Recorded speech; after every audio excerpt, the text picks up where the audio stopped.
Note ರದ್ದತಿ ಮಾಡಿದ್ದು ಹೊಸ ನಕಲಿ ನೋಟುಗಳನ್ನು ತಯಾರಿಸುವುದಕ್ಕಾಗಿಯಾ?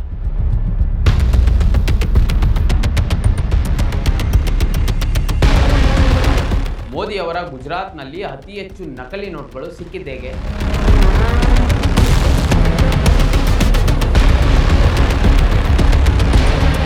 ಪ್ರಧಾನಿಯವರ ಅತ್ಯಂತ ಕೆಟ್ಟ ಯೋಜನೆಗಳಲ್ಲಿ ಈ ನೋಟು ಅಮಾನ್ಯೀಕರಣ ಅಂದರೆ ಡಿಮಾನಿಟೈಸೇಷನ್ ಕೂಡ ಒಂದು.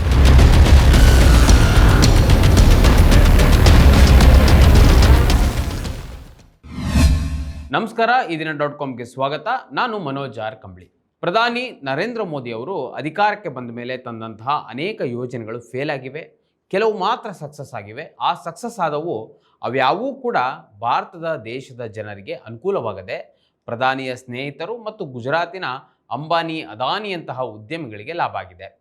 ಮೋದಿ ತರುವ ಎಲ್ಲ ಯೋಜನೆಗಳು ಭಾರತದ ಜನರಿಗೆ ಎಂಬುದು ಕೇವಲ ನೆಪ ಮಾತ್ರ. ಆದರೆ ಅಂಧಭಕ್ತರು ಮೋದಿ ಬಂದ ಮೇಲೆ ದೇಶ ಉದ್ಧಾರ ಆಯಿತು ಅಂತಾರೆ. ಈಗ ನಾನು ಹೇಳೋ ಒಂದು ವಿಚಾರವನ್ನು ನೀವು ಕರೆಕ್ಟಾಗಿ ಕೇಳಿಸ್ಕೊಳ್ಳಿ. ಮೋದಿ ಬಂದ ಮೇಲೆ ದೇಶ ಉದ್ಧಾರ ಆಯ್ತಾ ಅಥವಾ ಮೋದಿಯೇ ದೇಶವನ್ನು ಹಾಳು ಮಾಡ್ತಿದ್ದಾರಾ ಅಂತ ನೋಡ್ಕೊಂಬರೋಣ.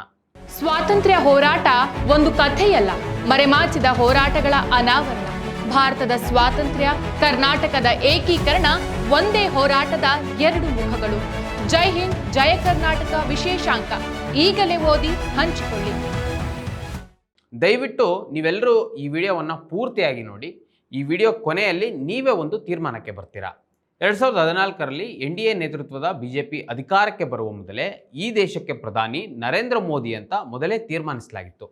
ಈ ದೇಶಕ್ಕೆ ನರೇಂದ್ರ ಮೋದಿ ಅವರು ಪ್ರಧಾನಿ ಆಗುವುದಕ್ಕೂ ಮೊದಲು ಗುಜರಾತಿನ ಮುಖ್ಯಮಂತ್ರಿಗಳಾಗಿ ಕಾರ್ಯನಿರ್ವಹಿಸ್ತಾ ಇದ್ರು. ಅಂದರೆ ಸರಿಸುಮಾರು 13 ವರ್ಷಗಳು ಗುಜರಾತಿನ ಮುಖ್ಯಮಂತ್ರಿಯ ಗಾದಿಯನ್ನು ಹಿಡಿದಿದ್ರು. ಆ ಸಮಯದಲ್ಲಿ ಗುಜರಾತ್ನಲ್ಲಿ ಅಭಿವೃದ್ಧಿ ಕೆಲಸಗಳಿಂದ ಹೆಚ್ಚಾಗಿ ಗಲಾಟೆ, ಕೋಮು ದ್ವೇಷಗಳೇ ಹೆಚ್ಚಾಗಿ ನಡೀತಾ ಇತ್ತು.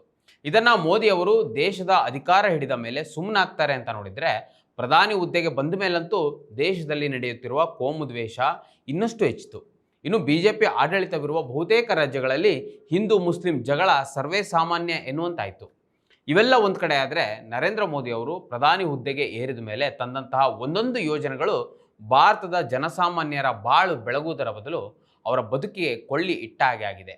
2014 ಅಧಿಕಾರ ಹಿಡಿದ ನಂತರ ಈ ದೇಶದಲ್ಲಿ ಆದ ಅತಿದೊಡ್ಡ ಬದಲಾವಣೆ ಎಂದರೆ ನವೆಂಬರ್ 8, 2016ರ ಮಧ್ಯರಾತ್ರಿಯಿಂದ 1,000 ಮತ್ತು 500 ರೂಪಾಯಿ ನೋಟುಗಳು ಚಲಾವಣೆ ಆಗೋದಿಲ್ಲ ಅಂತ ಹೇಳಿದ್ದು.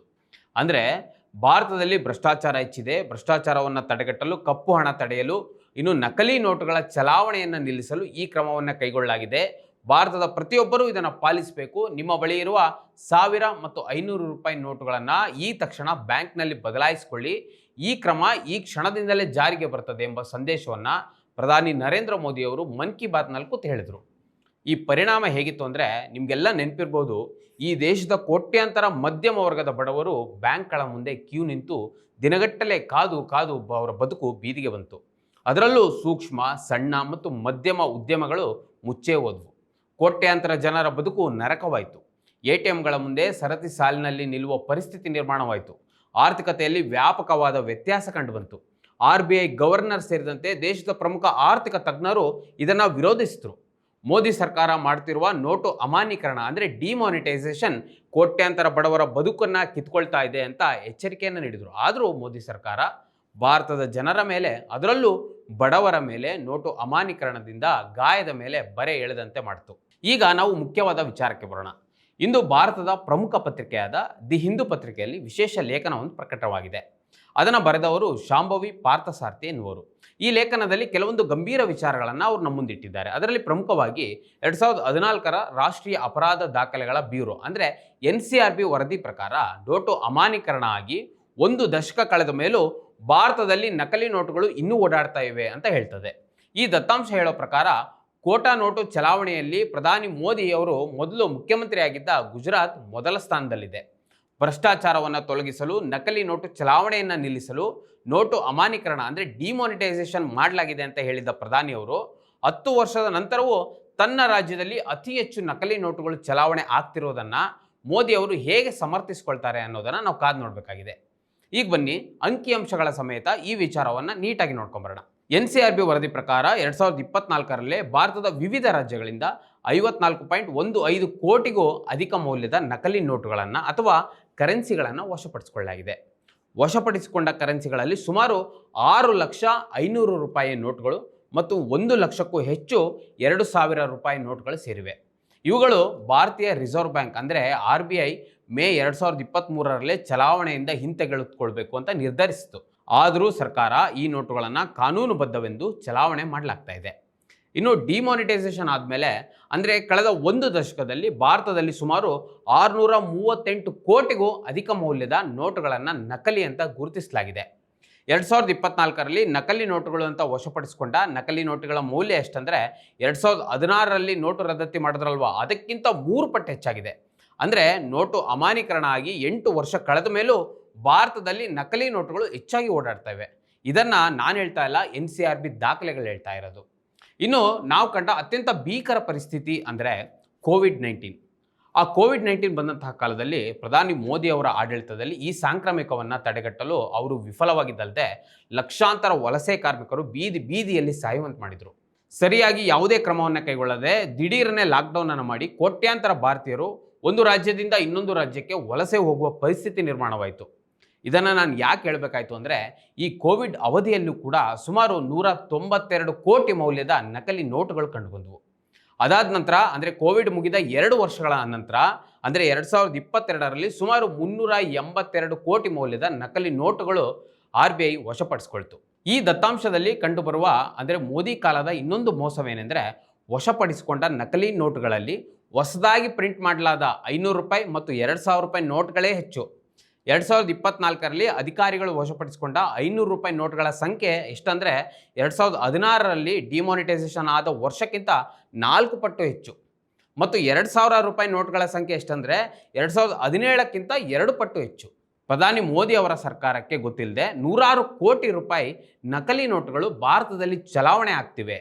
ಇದು ಮೋದಿ ಕಾಲದ ಇನ್ನೊಂದು ಅತ್ಯಂತ ದೊಡ್ಡ ದುರಂತ. ಇನ್ನು NCRB ಅಧಿಕಾರಿಗಳು ದಾಖಲಿಸಿದ ದತ್ತಾಂಶದ ಜೊತೆಗೆ ಸಂಸತ್ತಿನಲ್ಲಿ ನೀಡಿದ ಅಂಕಿಅಂಶವು ಮೋದಿ ಸರ್ಕಾರದ ಅವಧಿಯಲ್ಲಿ ನಡೆದ ಮೋಸವನ್ನು ಎತ್ತಿ ತೋರಿಸುತ್ತದೆ.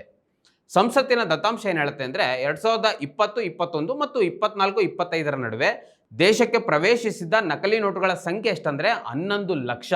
ಅಂದರೆ ಅದರ ಮೌಲ್ಯ ಆ 11 ಲಕ್ಷ ನೋಟುಗಳ ಮೌಲ್ಯ ಎಷ್ಟಿದೆ ಅಂದರೆ 240.26 ಕೋಟಿ. ಅದರಲ್ಲಿ ವಿವಿಧ ಮುಖಬೆಲೆ ಅಂದರೆ ಬೇರೆ ಬೇರೆ ನೋಟುಗಳು 11 ಲಕ್ಷ ನಕಲಿ ನೋಟುಗಳು ಚಲಾವಣೆಯಾಗಿವೆ. ಹಾಗೂ ಆ 11 ಲಕ್ಷ ನೋಟುಗಳನ್ನು ಈಗ RBI ವಶಪಡಿಸಿಕೊಂಡಿದೆ. ಸಂಸತ್ತಿನಲ್ಲಿ ತೋರಿಸಿದ ಅಂಕಿಅಂಶವನ್ನು ಬ್ಯಾಂಕಿಂಗ್ ವ್ಯವಸ್ಥೆಯೂ ಸಹ ದೃಢಪಡಿಸಿದೆ. ಅಂದರೆ ನಾನು ಆಗಲೇ ಏನು ಹೇಳಿದೆ, ಸಂಸತ್ತಿನಲ್ಲಿ ಎಷ್ಟು ಚಲಾವಣೆಯಾಗಿದೆ ಅಷ್ಟನ್ನೇ ಬ್ಯಾಂಕಿಂಗ್ ವ್ಯವಸ್ಥೆ ದೃಢಪಡಿಸಿದೆ. ಅಂದರೆ 240 ಕೋಟಿ ಮೌಲ್ಯದ ನೋಟುಗಳನ್ನು ವಶಪಡಿಸಿಕೊಳ್ಳಲಾಗಿದೆ ಅಂತ ಬ್ಯಾಂಕಿಂಗ್ ವ್ಯವಸ್ಥೆ ಹೇಳಿದೆ. ಅಂದರೆ ಬ್ಯಾಂಕ್ಗಳು ಡಿಮಾನಿಟೈಸೇಷನ್ ಆದಮೇಲೆ ಪ್ರತಿ ವರ್ಷ ಸರಾಸರಿ 2 ಲಕ್ಷ ನಕಲಿ ನೋಟುಗಳನ್ನು ಪತ್ತೆ ಹಚ್ಚಿವೆ. ಈ ನೋಟುಗಳಲ್ಲಿ 200 ಮತ್ತು 500 ಮುಖ್ಯಬೆಲೆಯ ನೋಟುಗಳೇ ಅಂದರೆ ಹೊಸದಾಗಿ ಪರಿಚಯಿಸಿದ ನೋಟುಗಳೇ ಅತಿ ಹೆಚ್ಚು ಸಿಕ್ಕಿವೆ. ಈ ನೋಟು ರದ್ದತಿಯ ನಂತರ ಮುದ್ರಿಸಲಾದ ಹೊಸ ನೋಟುಗಳಲ್ಲಿ ನಕಲಿ ನೋಟುಗಳ ಪ್ರಮಾಣವೇ ಸುಮಾರು 37ರಷ್ಟಿದೆ. ಈಗ ನಾವು ಇದನ್ನು ರಾಜ್ಯವಾರು ಅಂಕಿಅಂಶದ ಪ್ರಕಾರ ನೋಡೋದಾದರೆ 2017 ಮತ್ತು 2024ರ ನಡುವೆ ವಶಪಡಿಸಿಕೊಂಡ ನಕಲಿ ನೋಟುಗಳಲ್ಲಿ ಮೊದಲ ಸ್ಥಾನದಲ್ಲಿರುವುದೇ ಮೋದಿ ಅವರು ಈ ಹಿಂದೆ ಮುಖ್ಯಮಂತ್ರಿಯಾಗಿದ್ದ ಗುಜರಾತ್ ರಾಜ್ಯ.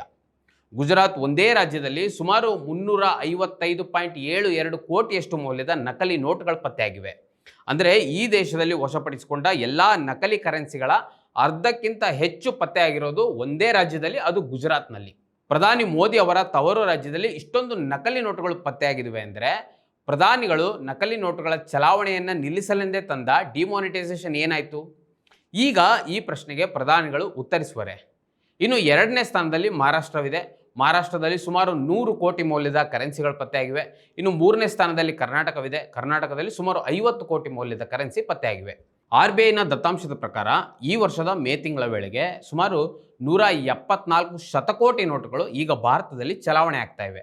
ಅಂದರೆ ಅದರ ಒಟ್ಟು ಮೌಲ್ಯ ಎಷ್ಟು ಅಂದರೆ 42.12 ಲಕ್ಷ ಕೋಟಿಗಳಿಗಿಂತ ಹೆಚ್ಚು ಅಂತ RBI ದತ್ತಾಂಶ ಹೇಳ್ತದೆ. ಅಂದರೆ ನಮ್ಮ ದೇಶದಲ್ಲಿ 2016ರಲ್ಲಿ ಚಲಾವಣೆ ಇದ್ದದೆಷ್ಟು ಅಂದರೆ 17.74 ಲಕ್ಷ ಕೋಟಿ. ಅದಕ್ಕೆ ಹೋಲಿಸಿದರೆ ಈಗ ಭಾರತದ ಕರೆನ್ಸಿ ಸುಮಾರು 137% ಹೆಚ್ಚಾಗಿದೆ. ಒಟ್ಟಾರೆಯಾಗಿ ಒಂದು ವಿಚಾರವನ್ನು ನಾವಿಲ್ಲಿ ಗಮನಿಸಲೇಬೇಕು. ಅದೇನೆಂದರೆ ಮೋದಿ ಅವರು ನೋಟು ಅಮಾನ್ಯೀಕರಣ ಅಂದರೆ ಡಿಮಾನಿಟೈಸೇಷನ್ ಮಾಡಿದ್ದು ತನ್ನ ರಾಜ್ಯದಲ್ಲಿ ನಕಲಿ ನೋಟುಗಳು ಸಂಚರಿಸಲಿಕ್ಕ ಅಥವಾ ತನ್ನ ಯೋಜನೆ ವಿಫಲ ಅಂತ ತೋರಿಸಲಿಕ್ಕ ಅಂತ. ಪ್ರಧಾನಿ ಮೋದಿ ಅವರ ಅನೇಕ ಯೋಜನೆಗಳು ಬಡವರಿಗೆ, ಈ ದೇಶದ ಕೋಟ್ಯಾಂತರ ಮಧ್ಯಮ ವರ್ಗದ ಜನರಿಗೆ ಅನುಕೂಲ ಆಗೋದಕ್ಕಿಂತ ಗುಜರಾತಿನ ಸ್ನೇಹಿತರಿಗೆ ಅನುಕೂಲ ಮಾಡಿಕೊಟ್ಟಂತೆ ಕಾಣ್ತಾ ಇದೆ. ನೋಟು ರದ್ದತಿಯ ಪರಿಣಾಮ ನಕಲಿ ನೋಟುಗಳ ಚಲಾವಣೆ ನಿಲ್ಲಿಸೋದಕ್ಕಿಂತ ಹೊಸ ನಕಲಿ ನೋಟುಗಳನ್ನು ಸೃಷ್ಟಿಸುವುದೇ ಆಗಿರುವಂತೆ ಕಾಣ್ತಾ ಇದೆ. ಈ ವಿಡಿಯೋ ಕುರಿತು ನಿಮ್ಮ ಅಭಿಪ್ರಾಯವೇನು ಕಮೆಂಟ್ ಮಾಡಿ ತಿಳಿಸಿ ಮತ್ತು ಇದೇ ರೀತಿಯ ಸಾಕಷ್ಟು ವಿಡಿಯೋಗಳಿಗೆ ನಮ್ಮ ಇದೀನ.com ಯೂಟ್ಯೂಬ್ ಚಾನಲ್ನ ಸಬ್ಸ್ಕ್ರೈಬ್ ಮಾಡಿ ಮತ್ತು ನಮ್ಮನ್ನು ಬೆಂಬಲಿಸಿ. ನಮಸ್ಕಾರ. ಮತ್ತಷ್ಟು ವಿಶೇಷ ವಿಡಿಯೋಗಳನ್ನು ನೋಡಲು ಮತ್ತು ಹೊಸ ವಿಡಿಯೋಗಳ ಬಗ್ಗೆ ತಿಳಿಯಲು ಇದೀನ.com ಯೂಟ್ಯೂಬ್ ಚಾನೆಲ್ ಸಬ್ಸ್ಕ್ರೈಬ್ ಮಾಡಿ ಮತ್ತು ಬೆಲ್ ಐಕಾನ್ ಕ್ಲಿಕ್ ಮಾಡಿ.